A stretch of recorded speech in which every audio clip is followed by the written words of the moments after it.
안녕하십니까. 맥체인 성경 읽기 창세기 11장, 마태복음 10장, 에스라 10장, 사도행전 10장입니다. 첫 번째 창세기 11장, 본문 이해에 도움이 되는 배경과 맥락을 소개합니다.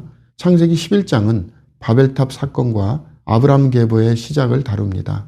온 땅의 언어가 하나요, 말이 하나였다는 인간이 언어적 통일성을 통해 하나님의 명령을 거스르려 했음을 보여줍니다. 바벨탑은 인간의 교만과 하나님께 대적하려는 시도를 나타내며 우리 이름을 내자는 말씀은 자기 영광을 추구하는 모습을 나타냅니다. 하나님은 인간의 계획을 흩으심으로 그들의 죄악된 연합을 멈추게 하십니다. 이어지는 셈의 계보는 하나님의 구속 계획이 아브람을 통해 전개될 것임을 보여줍니다.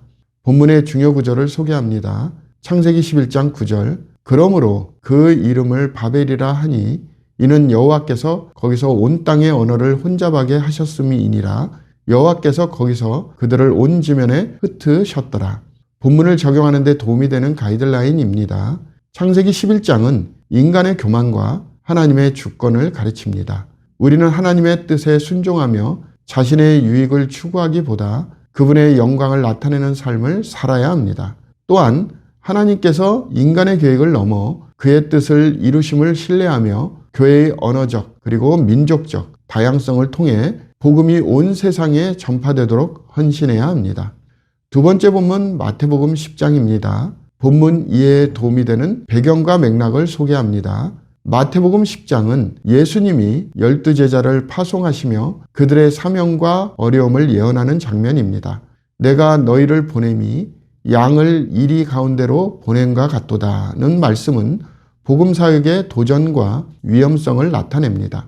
예수님은 제자들에게 너희는 먼저 이스라엘의 집의 잃어버린 양에게 가라며 초기 사역의 대상이 유대인임을 명확히 하십니다. 또한 제자들에게 성령의 인도하심과 핍박 속에서도 담대함을 요구하시며 자신을 따르는 자들이 십자가를 지고 헌신하는 삶을 살 것을 가르치십니다.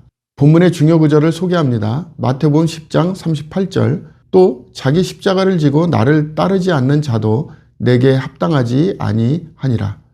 본문을 적용하는 데 도움이 되는 가이드라인입니다. 우리는 제자로서 복음 사역의 도전과 핍박을 감수해야 함을 깨달아야 합니다. 또한 성령의 인도하심을 신뢰하며 어려움 속에서도 담대히 복음을 전파해야 합니다.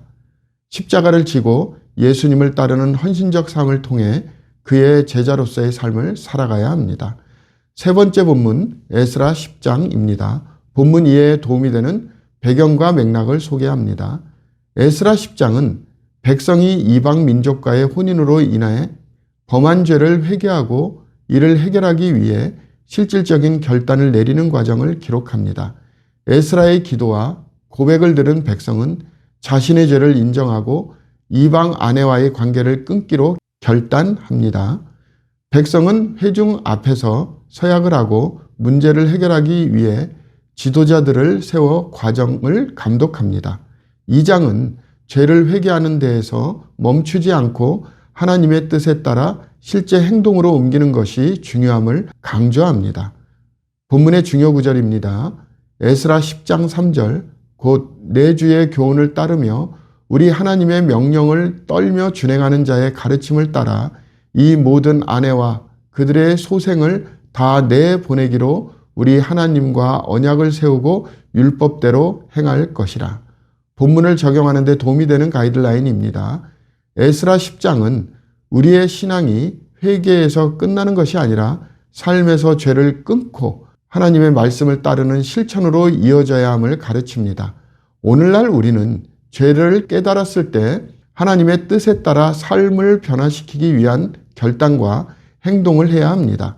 개인적으로 뿐만 아니라 공동체적으로도 하나님의 뜻에 따라 거룩함을 유지하는 데 헌신해야 합니다. 회개와 순종을 통해 우리의 삶이 하나님께 드려지는 거룩한 제물이 되도록 힘써야 합니다. 네 번째 사도행전 10장 본문 이해에 도움이 되는 배경과 맥락을 소개합니다. 사도행전 10장은 고넬료와 베드로를 통해 복음이 이방인들에게 확장되는 중요한 전환점을 기록합니다. 고넬료는 경건한 이방인으로 그의 기도와 구제는 하나님께 기억되었습니다. 베드로는 환상을 통해 하나님이 깨끗하게 하신 것을 내가 속되다 하지 말라는 말씀을 듣고 이방인을 향한 복음 전파의 사명을 깨닫습니다. 고넬료의 집에서 성령 강림이 이방인들에게도 동일하게 이루어지므로 복음이 모든 민족에게 열려 있음을 선언합니다. 본문의 중요 구절을 소개합니다. 사도행전 10장 34절에서 35절. 베드로가 입을 열어 말하되 내가 참으로 하나님은 사람의 외모를 보지 아니하시고 각 나라 중에 하나님을 경외하며 의를 행하는 사람은 다 받으시는 줄 깨달았도다. 본문을 적용하는 데 도움이 되는 가이드라인입니다. 우리는 복음이 모든 민족과 사람들에게 열려 있음을 기억하며 문화적, 인종적 장벽을 넘어 복음을 전해야 합니다. 또한 하나님의 뜻에 순종하며 그의 인도하심에 민감해야 합니다. 베드로처럼 모든 사람을 사랑하고 그들에게 하나님의 은혜와 복음을 증거해야 합니다. 감사합니다.